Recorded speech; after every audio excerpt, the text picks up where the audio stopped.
Hello student, एक बार फिर से चंद्रा अपडेट्स के यूट्यूब चैनल में आपका स्वागत है। चलिए देखते हैं आज का बहुत ही बेहतरीन टॉपिक है एसिड एंड बेस, अम्ल और क्षार, जो सभी प्रतियोगी परीक्षाओं के लिए भी महत्वपूर्ण है और क्लास 10 के बोर्ड परीक्षा के लिए भी महत्वपूर्ण है। फर्स्ट ईयर सेकंड ईयर वाले भी इसे देख सकते हैं। अम्ल क्षार कहीं ना कहीं एग्जामों में लगातार पूछता आया है और सभी को जान ही लेना चाहिए। अम्ल क्षार बहुत ही इजी टॉपिक है, लेकिन लोग फंस जाते हैं। सबसे पहले हम आपको परिभाषाएं बताएंगे, फिर आपको बताया जाएगा कितने टाइप्स के होते हैं एसिड एंड बेस, उसके बाद आपको बताया जाएगा प्रमुख स्रोत कि ये अम्ल किस में पाए जाते हैं। तो वीडियो को पूरा ही देख के जाइएगा। चलिए देखते हैं फटाफट, बिना समय गंवाए हम स्टार्ट कर देते हैं। पहले हम एसिड एंड बेस दोनों को एक साथ कोरिलेट करके पढ़ेंगे ताकि कोई भी दिक्कत ना हो। देखिए, एसिड को हिंदी में कहते हैं अम्ल और बेस को हिंदी में कहते हैं क्षार। सिंपल वे में कहें, पहले स्वाद के अनुसार जो परिभाषाएं बताई गई थी, पहले स्वाद के अनुसार बताई गई, हमारे टैंक के अनुसार स्वाद के अनुसार बताई गई कि जो स्वाद में खट्टे होते हैं उन्हें अम्ल कहते हैं और जो स्वाद में कड़वे या तीखड़ होते हैं उन्हें क्षार कहते हैं। एक बार फिर से सुनेंगे, जो स्वाद में खट्टे होते हैं उन्हें अम्ल कहना ज़्यादा सही नहीं है। जो स्वाद में खट्टे होते हैं अर्थात उनमें अम्ल पाए जाते हैं, ये क्लियर हो गया। और जो स्वाद में तीखड़ या कड़वे होंगे उसमें क्षार पाए जाएंगे। अब बात ये आती है कि सभी अम्ल और क्षार को हम चख के नहीं देख सकते, क्योंकि अम्ल जो होते हैं ये प्रबल संक्षारक होते हैं। संक्षारक होने का मतलब जो लकड़ी, कागज, कपड़ा, त्वचा, ध्यान दीजिएगा, जो लकड़ी, कागज, कपड़ा, त्वचा आदि को गलाकर नष्ट कर देते हैं। गला के ही कहिएगा, जला के नहीं। तो चलिए देखते हैं। स्वाद के अनुसार तो हमारा हो नहीं पाया। एक जो वैज्ञानिक हमारे थे, स्वांटे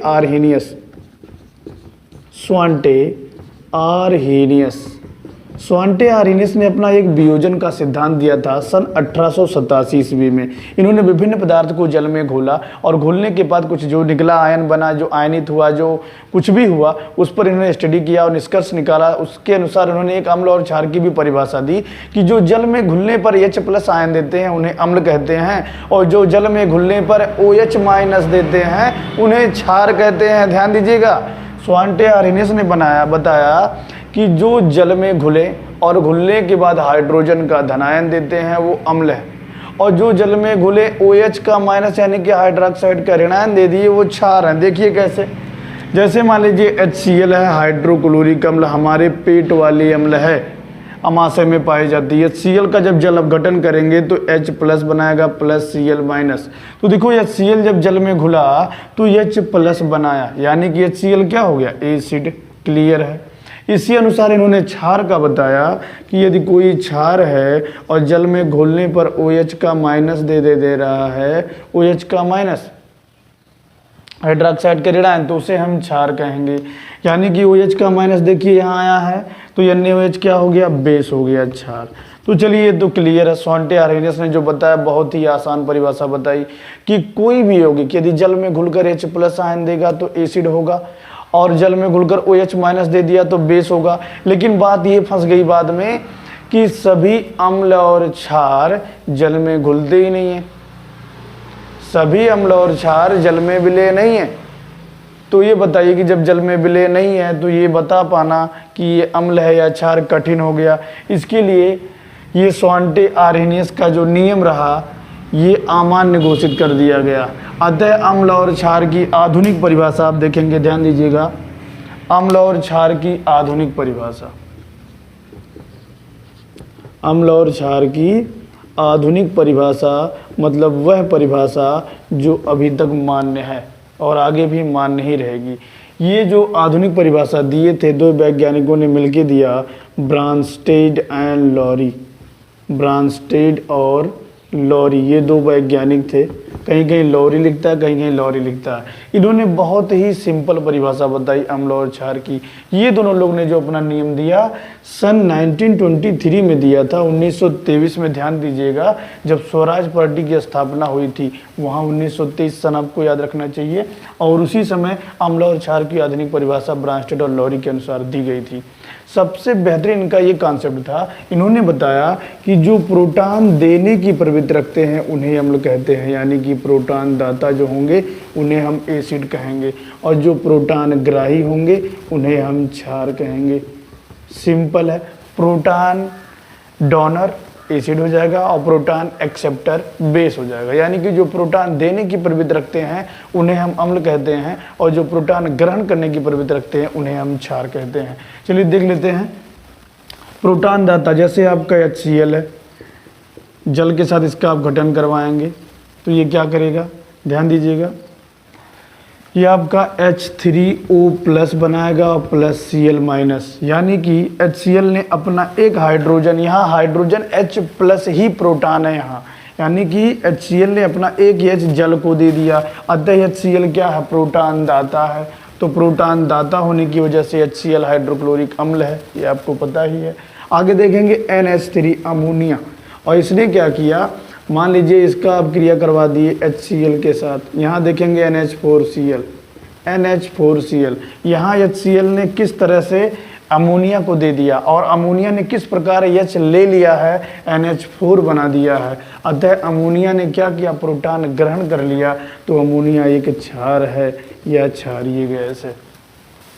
ये अम्ल और क्षार की आधुनिक परिभाषा है, प्रोटॉन दाता अम्ल और प्रोटॉन ग्राही क्षार, ध्यान दीजिएगा।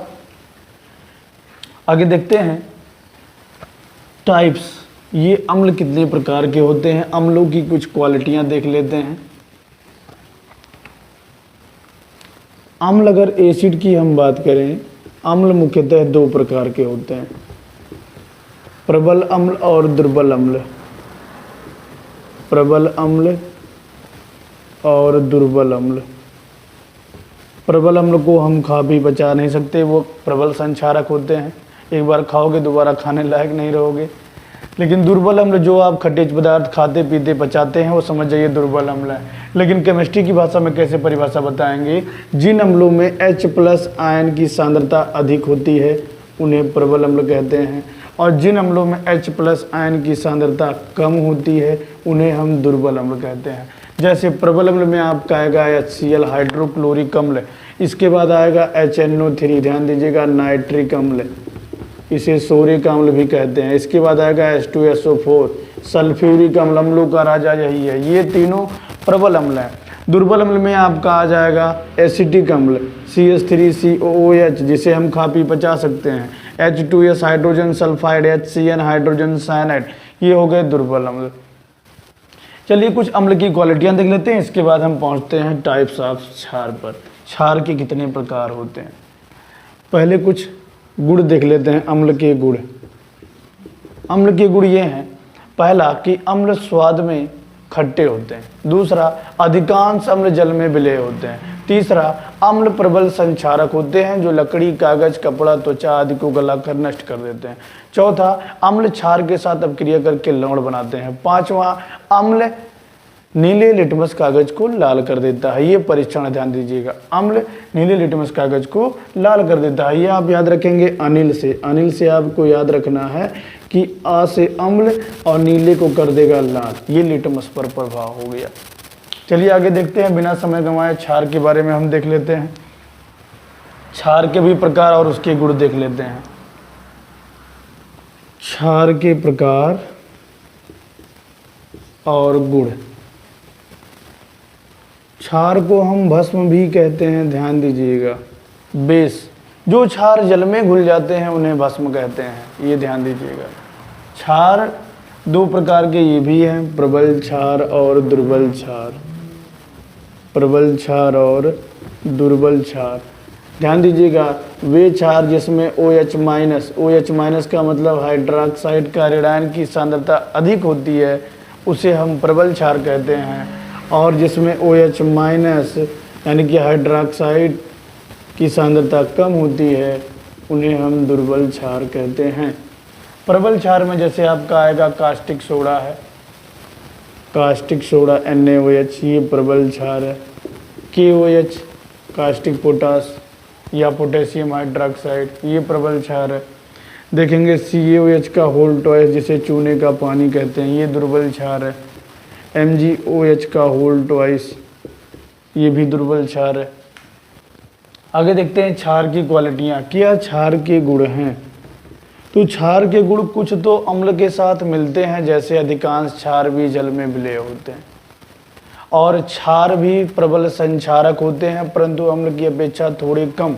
अर्थात क्षार भी लकड़ी, कागज, कपड़ा, त्वचा आदि को गलाकर नष्ट कर देते हैं। क्षार साबुन जैसे चिकने होते हैं। क्षार साबुन जैसे चिकने हो गए। क्षार भी अम्ल के साथ अपक्रिया करके लवण बनाते हैं। और क्षार, अधिकांश क्षार भी जल में विलय होते हैं। आगे देखेंगे क्षार जो हैं इनका लिटमस कागज पर क्या प्रभाव है। क्षार लाल लिटमस कागज को नीला कर देते हैं। छालानी से आप याद रखेंगे कि छ से क्षार लाल को नीला कर देगा। ये तो आपके हो गए अम्ल क्षार की परिभाषाएं, कॉन्सेप्ट हो गया, टाइप्स हो गए, क्वालिटी हो गए। आगे हम देखते हैं कि अम्लों का स्रोत क्या है। कुछ अम्लों का स्रोत, जैसे आपसे पूछेगा कि दूध में कौन सा अम्ल पाया जाता है, दूध हो या दही हो या मांसपेशियों में थकान की वजह से जो जमा होता है, इनमें तीनों में लैक्टिक अम्ल होता है। ध्यान दीजिएगा, मांसपेशियों वाला दूषित है, वो खाने योग्य नहीं है भाई। मांसपेशियों में जो अम्ल इकट्ठा होता है जिसकी वजह से दर्द होने लगता है ज़्यादा वर्क करने पर, वो भी लैक्टिक एसिड है। दूध में भी लैक्टिक एसिड है और वही दही में भी, समझ लीजिए। जैसे आपका है नींबू वंश के सभी फल में, नींबू वंश के जो फल है जैसे नींबू, नारंगी, आंवला, मौसमी, इन सभी में सिट्रिक एसिड पाया जाता है। सिट्रस फल भी इसे इन्हें कहते हैं, सिट्रिक अम्ल इसमें पाया जाता है। एक स्पेशल आपका हो जाएगा, जैसे आपका पूछ लिया जाए कि सिरके का अम्ल, सिरके में कौन सा अम्ल पाया जाता है, एसिटिक एसिड या एसिटिक अम्ल। इसके अतिरिक्त आपका इमली में और अंगूर में कौन सा अम्ल पाया जाता है, ध्यान दीजिएगा, टार्टरिक एसिड, इसे कहते हैं टार्टरिक अम्ल। अत्यंत महत्वपूर्ण है, इसका स्क्रीनशॉट आप ले लीजिएगा। इमली और अंगूर में टार्टरिक एसिड हो गया। सेब में देख लीजिए, सेब में आपका मेलिक एसिड है, मेलिक अम्ल, ये आपको ध्यान रखना है।